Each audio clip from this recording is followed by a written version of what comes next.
नबी पाक सल्लल्लाहु अलैहि वसल्लम ने फरमाया मोहब्बत आदमी को अंधा भी कर देती है, बहरा भी कर देती है, गूंगा भी कर देती है। जब मोहब्बत होती है तो फिर इंसान को कोई ऐसी चीज़ नज़र। अबू जाल ने महबूब पाक अलैहिस्सलाम से कहा माज़अल्लाह मुझे तो आपकी तरह का शख्स कोई नज़र ही नहीं आता, यानी उसने कमज़ोर लफ्ज़ों में कहा। हज़रत सिद्दीक़ अकबर हुज़ूर के सामने खड़े हुए तो कहने लगे महबूब तेरे जैसा हसीन नज़र कोई नहीं आता।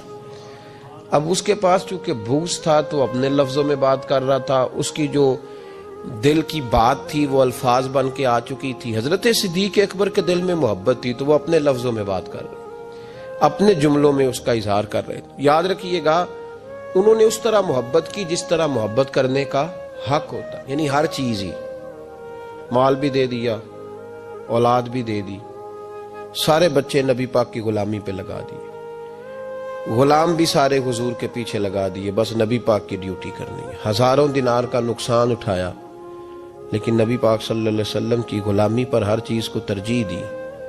बात तो हमने बड़ी दफ़ा सुनी है पर कभी इसके हुस्न को भी मुलाज़ा फरमाइए ना, कभी ज़रा मुलाज़ा फरमाइए ना। लोग प्यार करते हैं, मोहब्बत का दावा करते हैं लेकिन कहते हैं भाई रस्ते रस्ते की मोहब्बत है, यहाँ मुझे 5,000 का नुकसान हो रहा है, यहाँ नहीं मैं मोहब्बत कर सकता। ये नुकसान 5,000 का कौन बर्दाश्त करे। मोहब्बत ज़रूर है पर अब इतना नुकसान कौन बर्दाश्त करे। जनाब सिद्दीक़ अकबर का कमाल देखिए कि माल का नहीं जान का नुकसान बर्दाश्त करने को भी तैयार है। कुछ लोग ऐसे होते हैं कहते हैं आगे खतरा है तो हमें नहीं जाना चाहिए। गारे सौर में जब नबी पाक सल्लल्लाहु अलैहि वसल्लम को लेके पहुंचे ना हजरत सिद्दीक़ अकबर, 5,413 फुट ऊंची गार है। जब हुजूर जरा सा चले तो कदमों को तकलीफ हुई तो अर्ज करने लगे हुजूर आप मेरे कंधों पे बैठ जाए। पब्बा भार कदम नहीं लाउंदा ते सौर पहाड़ ते चढ़िया जांदा, ओ पिया जांदा दे यार नबी दा, ए असली दिलदार नबी दा।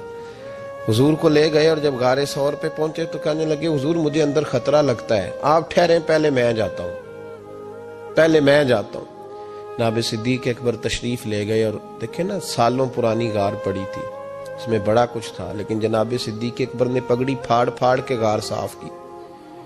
फिर जहां सुराख थे ना, खतरा था कि कोई सांप बिच्छू ना निकल आए, वहां छोटे छोटे टुकड़े रख के गार को बंद किया। जब मुकम्मल तसल्ली कर ली तो कहा हुजूर अब आप तशरीफ ले आइए। अब जब गार से निकले ना जाने के लिए, इस अंदाज को भी जरा देखें। लोग आज खुश्क दीन के बड़े कायल हैं, कहते हैं बस ठीक है नमाज पढ़नी चाहिए, रोजा रखना चाहिए, इतनी लंबी बातें। आप मार्फत की बात करते हैं, आप मोहब्बत की बात करते हैं, आप वारफ्तगी की बात करते हैं। कुछ लोगों को तो लफ्ज़ इश्क ही बड़ा बुरा लगता है, वो उस जुमले तक जाना ही पसंद नहीं करते। वो खुदा के बंदो ये भी तो अंदाज देखो ना सहाबा का। जब नबी करीम सैयद आलम सल्लल्लाहु अलैहि वसल्लम को लेके वो निकले ना गारे सौर से, तो हुजूर के साथ साथ चल रहे थे तो कभी नबी पाक के आगे जाते थे, कभी हुजूर के पीछे, कभी दाएं कभी बाएं। तो महबूब को पता है, फिर भी पूछा अबू बकर ये क्या कर रहे हो? तो अर्ज करने लगे हुजूर मुझे शक है कि काफिर ताक में, मैं चाहता हूं अगर आगे से तीर आए तो वो भी मेरे सीने पे लग जाए। फिर मुझे ख्याल आता है हो सकता है पीछे से आ जाए तो पीछे हटता हूं कि अगर पीछे से कोई नेजा आए तो वो भी मुझे ही लग जाए, कोई दाएं से आए तो वो भी मुझे ही लग जाए, कोई बाएं से आए तो मुझे लग जाए। तो तबीयत नहीं चाहती कि आपको जरा सी भी तकलीफ पहुंचे। ये जायका जब नबी पाक के लिए लोगों के दिलों में पैदा होता है तो फिर अल्लाह तबारक व तआला दीन की रोशनी रूह तक अता फरमा देता है। इमाम फखरुद्दीन राजी ने लिखा है, सैकड़ों साल पहले के मुफस्सर, अब तो लोग सारा कुछ खाते में डाल देते हैं ना कुछ मखसूस लोगों के। इमाम फखरुद्दीन राजी ने लिखा, देखे बात बड़ी सादी सी है लेकिन हजरत अबू बकर सिद्दीक का भी अपना जायका है। हुजूर ने अंगूठी दी, कहा जाओ इस अंगूठी पे ना अल्लाह का नाम लिखवा लाओ। पहले ये बताइए कि छोटे छोटे काम इतने बड़े बड़े लोगों को भी बताए जाते हैं। यहाँ तो पानी पिलाने के लिए और बंदा होता है, जो थोड़ा सियाना होता है वो कहता है ये मेरी ड्यूटी तो नहीं ना, मैं तो साहब हूँ, मुझे तो खुद में आया हूँ मुझे पानी पिलाया जाए, आप ये क्या कह रहे हैं मैं पानी पिलाऊं? हजरत अबू बकर सिद्दीक रदी अल्लाह तआला अन्हु को नबी पाक काम बताते थे, अपने जाती छोटे काम जो को बच्चा भी करके आ सकता है, लेकिन ये भी मेरे महबूब की मोहब्बत है। फरमाया जो मेरी जात के ताल्लुक से काम होगा वो मेरा अबू बकर ही करके आएगा। जनाब सिद्दीक अकबर को अंगूठी दी, फरमाया जाओ इस पे अल्लाह का नाम लिखवा लाओ। इमाम फखरुद्दीन राजी ने लिखा है, जनाब सिद्दीक अकबर गए, कहते हैं मैंने लिखने वाले से कहा कि अल्लाह का नाम लिख दो, फिर मेरी तबीयत ने गवारा ना किया कि सिर्फ अल्लाह का लिखाऊं। मैंने कहा यार इस तरह करो, साथ मेरे मुस्तफ़ा का भी लिख दो। हुजूर का हुक्म क्या है? तो हज़रत अबू बकर क्या कहते हैं? यहां लोगों को बड़ा शिकवा है, कहते हैं आप जनाब बढ़ा बढ़ा के हुजूर की शाने पे उतनी बात कहो जितनी है, हद में रखो। और मैंने कहा बेवकूफ, तू हुजूर की हद बता देना, हम वहीं तक रह जाएंगे।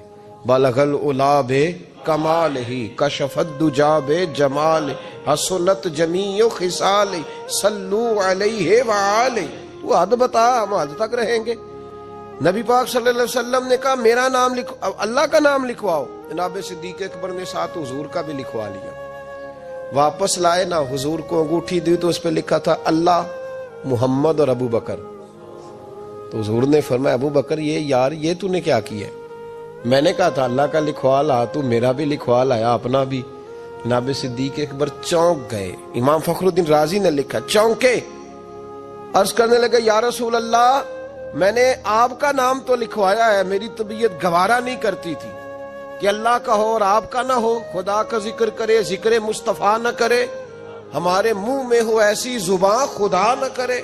कहा हुजूर अल्लाह का नाम तो आपने कहा था और मैंने साथ गवारा नहीं किया कि आपका ना हो, तो मैंने लिखवा लिया है, बाकी अपना मैंने नहीं लिखवाया।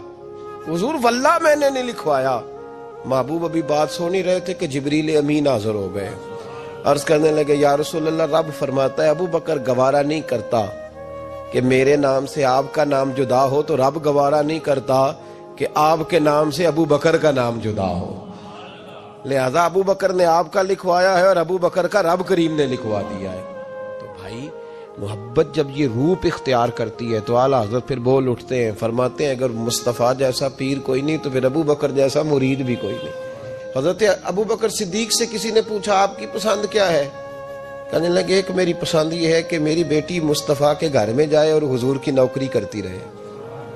और या अबू बकर दूसरी फरमाया दूसरी पसंद ये है कि रब मुझे माल देता रहे और मैं महबूब के कदमों पे कुर्बान करता रहूं। तो तीसरी फरमाया तीसरी पसंद ये है कि नज़रु इला वजह रसूलिल्लाह, हुजूर बैठे रहें और मैं हुजूर के चेहरे का दीदार करता रहूं, ये मेरी पसंद। उन्होंने अपनी जिंदगी